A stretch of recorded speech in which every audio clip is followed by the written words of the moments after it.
Tonight, I'm very honored to welcome Kevin Dee, the founder of Evergoods, to be here with us.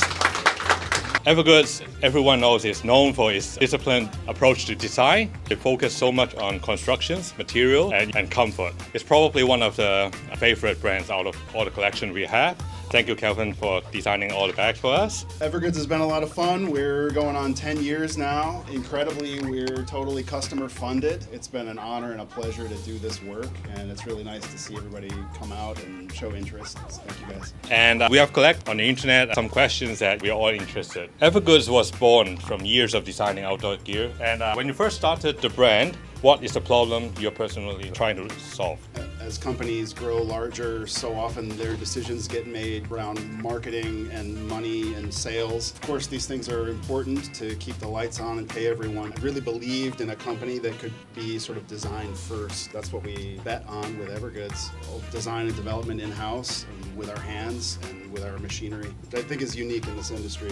The bags doesn't feel really like designed for taking pictures. It's all not about all of those coolness. It's all about daily life. So when you start a new product, what comes first? Function, comfort, or was that like how it feels on your bag? The first step is really just identifying the problem. I think this is the case with any design problem. There's a phrase that says a problem well defined is half solved. So we put a lot of effort in on the front end to really understand the problem that we're trying to solve, the use that we're trying to solve for, who the customer is, how we think we'll use this bag, what things it should carry, what environments it would be in. The first step with making a new product after it's a conversation in the air is that I do a lot of writing about the product. I do the design brief, and this helps me to take a bunch of abstract thoughts and really have to assign words and define exactly what it is we think we're doing. So I would say problem solving and just understanding the purpose of the product. Right, that's totally true. Every one of us actually quite enjoys a lot of fabric stuff you talk about on the internet, what a solution dye is. I think everyone is enjoying it, so I think thank you very much. And many people always says Evergoods bag feel more solid when you wear it on your back. So what are the small construction or material choices that most users doesn't see? I think, of course, the raw materials themselves are important, the weight of nylons and the weight of coatings, so the feeling of the material selection is important. But I think additionally, the thing that most people probably don't see or don't think about is that when we assemble the bags, a lot of the constructions, we try as much as possible for them to be interconnected. So the linings are sewn to the shell at all the seam allowances. Even when we sew our Loop logo patch on most of the styles, there's a pocket bag that hangs behind, and we'll sew that patch through all layers. This helps to reinforce the front of the bag. It also helps to anchor the pocket bag in the front so this sag or fall. When I'm designing the pattern and the construction, I look for any opportunity to connect the pieces together, and this gives the bag more structure in the end. And I think this is a tough question. Oh boy. Evergoods doesn't release that many products every year.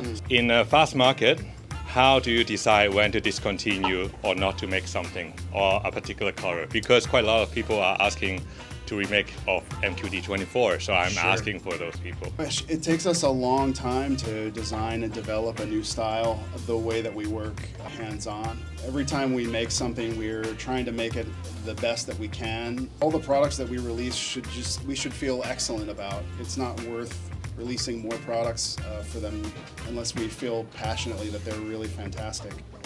Anyway, I guess in answer to your question about when we decide to discontinue, I don't know, it's probably based on customer feedback and sales, to be perfectly honest. That's sort of the metric that we can use to understand how popular a bag is. But some of these things that have faded away, they're still of interest and still passionate about. And I think as the company grows and evolves, we have ability to make those products better and then also to communicate and sell them better. And so I think they can come back. All right, so this is the last one I have. Out of so many brands that you're looking at developing luggage and ultralight gears, are we expected to see something like that in this year at least? As far as hard goods go, I really love a hard case with wheels. Honestly, when I travel, it's so convenient, and I love this product. Actually, the DNA of our company is that we're making things by our own resources, by our own hands in-house. And actually, this is not really what Evergoods knows how to do well, to make a molded case. So while I love that product, I don't see it for us in the near future because that's really not what we are experts at. Identify well what you could do. As far as ultralight, I don't see us making a line that is necessarily ultralight, but I certainly understand the considerations of weight, and we're looking always for ways to keep the product sort of durable and structured and to work well, but save weight. I'm aware of this, and we look for these opportunities. Right, so I'm looking forward for that to happen. Well, yeah. And I personally would like to see, but anyway. So thank you very much, Kevin, for coming. Well, I'll be here. So thank you guys for coming. It's so fun to be here. It's so fun to see you all.